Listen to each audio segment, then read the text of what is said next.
Hello, everyone. Welcome to Clarity in Commerce. This is a new interview series brought to you by the Mars Agency, where we are hosting candid conversations about game-changing trends in commerce with some of the talented, forward-thinking professionals that we have the pleasure of working with on a regular basis as clients and partners. Goal is very simple, is to help you better understand what has become an increasingly complex world of connected commerce by giving you an opportunity to learn from these very experienced professionals.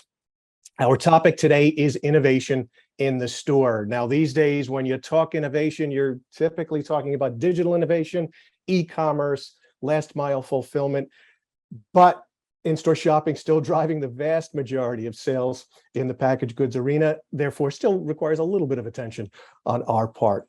To talk about the topic, we are very excited to have Chris Drumey, who is Global Customer and Shopper Marketing Director for Mars Wrigley, based in the UK. Chris has been with Mars Wrigley for the last 6 years, but over his 18 plus years in the CPG space, he's had a number of marketing and e-commerce roles, both locally and globally for Procter & Gamble and Coca-Cola before joining Mars Wrigley. So Chris, welcome. Thanks so much for being here with us today. Thank you for having me, Peter. It's nice to be here. How are you approaching innovation? How formal or structured is it within the organization? Yeah, so because it's because for me and my team, it's a way of solving problems or progressing. We'll always start with the challenge, and then it's about finding a better way to solve against that. So it's innovation is inherently there in everything we're doing, but we don't call it out. Again, within my shopper team, we don't call it out as a formal objective. It's not formally structured per se. I don't want to encourage innovation for innovation's sake. It's got to be led by an insight or an objective.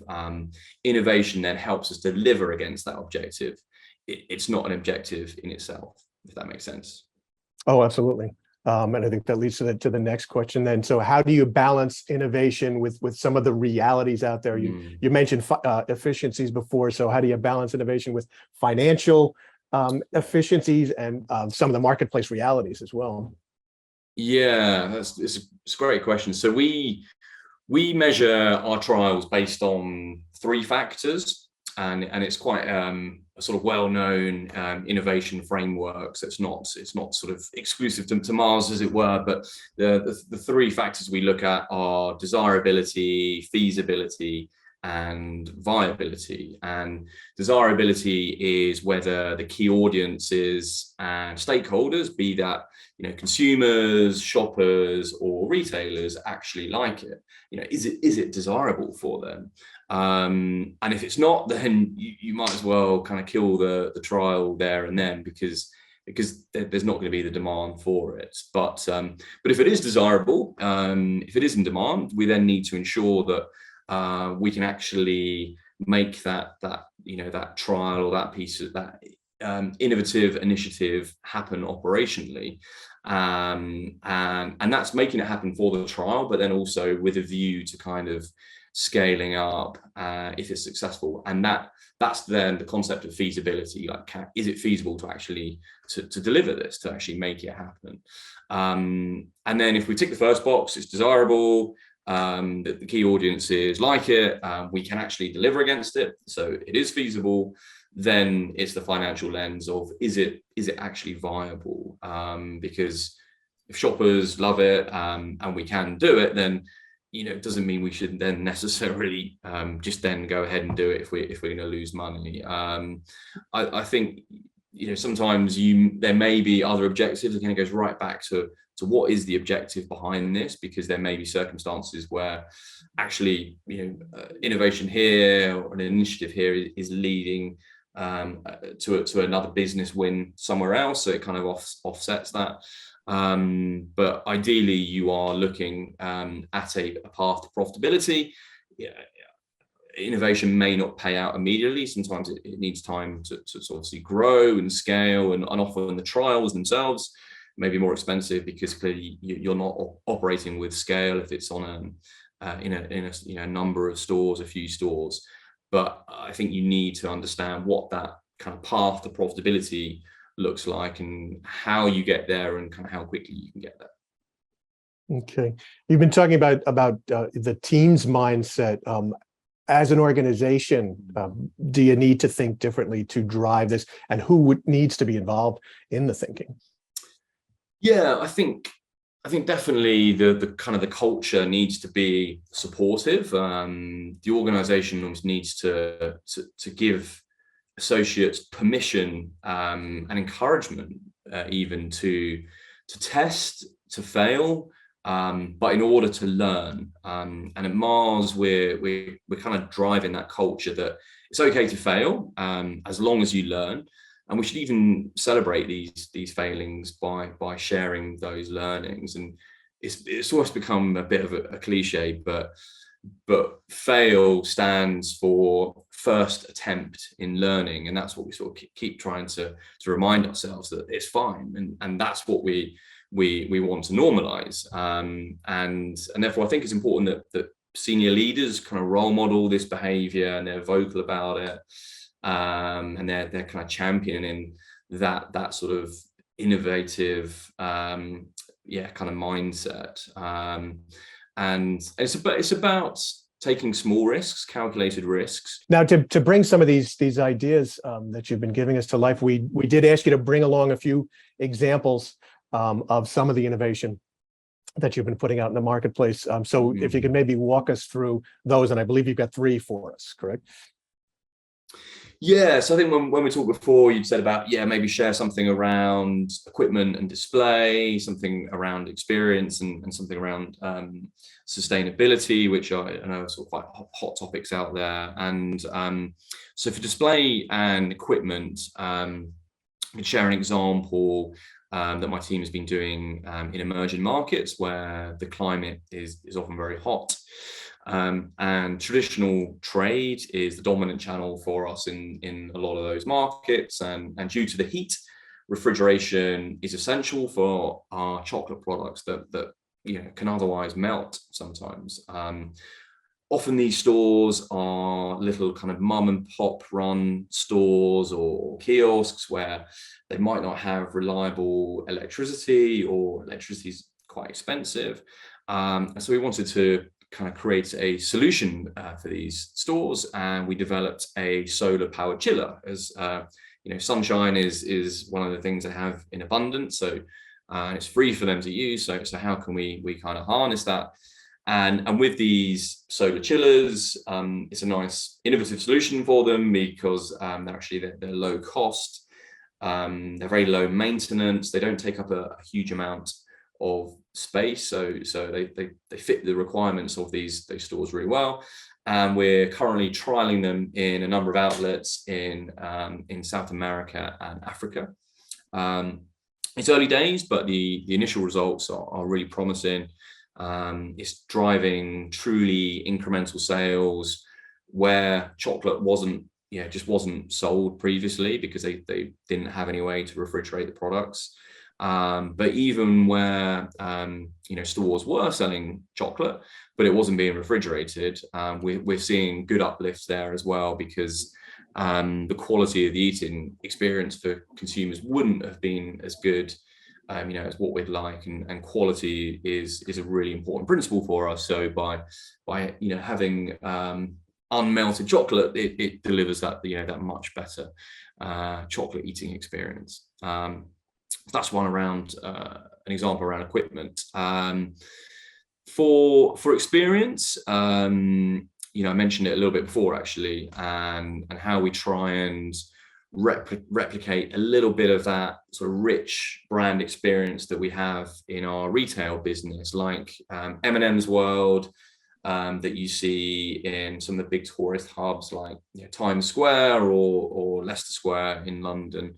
Try and bring a little bit of that kind of excitement and interaction to the grocery environment. And I'm not sure if you've ever been into one of those stores, but one of the most impactful parts of those stores are what we call the color walls, where you have these kind of rows of tubes of all the different colors and flavors of M&Ms, and you can create your own custom mix. Each of the tubes has a kind of like a dispenser device. It's a bit like a big pick and mix, so you can create your own kind of color.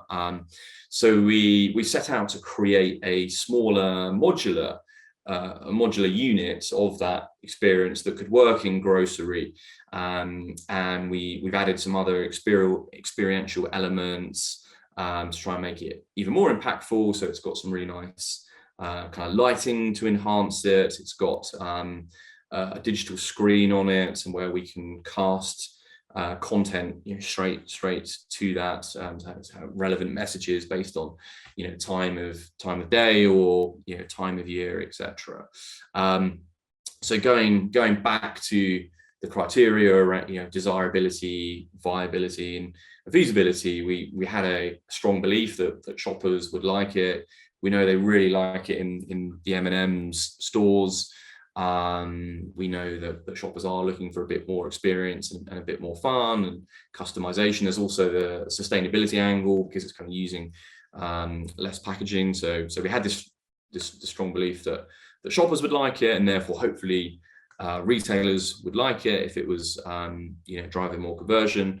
But how much or the extent to which the retailers would like it would also depend a lot on the operational complexity, because it's slightly more complicated than just putting shelf ready packaging on the shelf. You need to replace the cartridges. The big tubes come in cartridges, so they need to be replaced. Any sort of maintenance that required of the units themselves.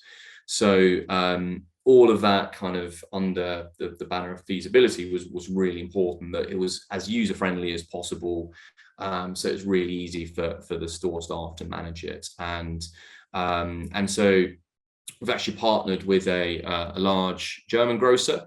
This went live in five stores a couple of months ago, and we're getting great shopper feedback and sales results so far. So hopefully more to come in that space. So that was an example of experience. And then the last one around sustainability. And so we've actually created a brand new material, and we've called it Beanboard. And it's a new fiber board, effectively, a bit like an MDF, but it's made with waste cocoa bean shells and old corrugated cardboard. So it uses no virgin tree fibers in its production, and the material can also be recycled in a normal way. And it's a really kind of strong, robust material as well. So it's got some really great potential for in-store displays. And we partnered with Tesco in the UK to trial the material for temporary displays. We saw really good sales uplift versus similar displays with the additional sustainability messaging that we kind of had on there. So it's a big tick for desirability in shoppers liking it, and we're just now working through the best way on and how we kind of scale up from here, to really ensure that the kind of the viability and feasibility is optimized as well, because it is so new. Oh, that's great. I mean, some great examples, really showing how even the most functional of objectives at the start can really bring the brand message to life while also solving for the needs of shoppers and retailers. So that's great. Thank you.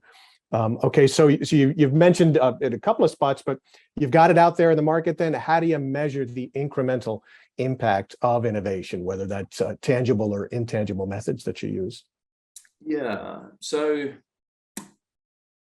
I guess it goes back to the objective. That's why I want to have clear objectives, so we can look back at, did we hit them, yes or no. And desirability will always be the key thing that we're trialing in test.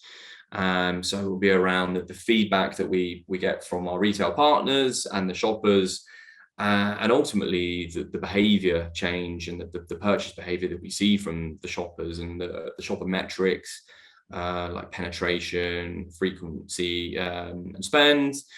And then look at impact for the category. Our first goal is always how we can drive the total category size, and then other other objectives and other wins for the retailer. So are there other elements of the retailer's corporate strategy and corporate objectives that we can help them hit? Because obviously we want our retail partners to be really happy as part of a strong partnership, and we want to continue to work on other innovation projects with them in the future. Most of what we are delivering, yes, we have our M&M's retail business, but most of what we're delivering is in partnership with our retailers. So clearly it's got to work for them as well. Okay, and I think this was going to be our last question. You sort of started to answer that already, but obviously shopper innovation means nothing if you don't get the retailer on board. And now you just talked about looking at their objectives as well. But what would you say? Like, what's the recipe for getting retailer buy-in for these programs? If I'd summarize as kind of the three key factors to kind of get in that proposal, one would be around making sure that you paint a really clear vision of what we're trying to do with that trial and that project. It's going to tap into the corporate or the category objectives, so the retailer can clearly see what benefits this will bring to them and how it will help them stand out versus their competition. I think make it really, really simple, simple to understand, but simple to execute.